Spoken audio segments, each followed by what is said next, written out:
بسم اللہ الرحمن الرحیم۔ حضرت عبداللہ ابن مسعود رضی اللہ تعالیٰ عنہ پر شاہ فرماتے ہیں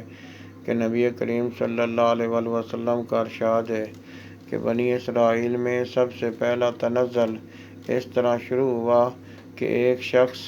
کسی دوسرے سے ملتا اور کسی ناجائز بات کو کرتے ہوئے دیکھتا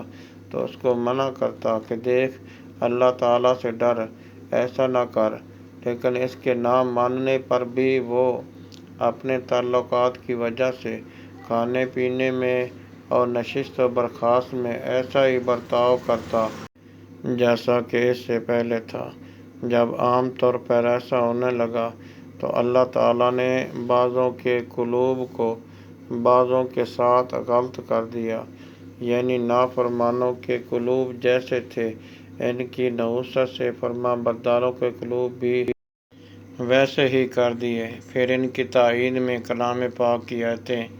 لَعِنَ الَّذِينَ كَفَرُوا مِن بَنِي إِسْرَائِيلَ عَلَىٰ لِسَانِ داؤد وعیسیٰ ابن مریم کہ اللہ تعالیٰ نے بنی اسرائیل پر حضرت داؤد علیہ السلام کی زبانی لعنت فرمائی۔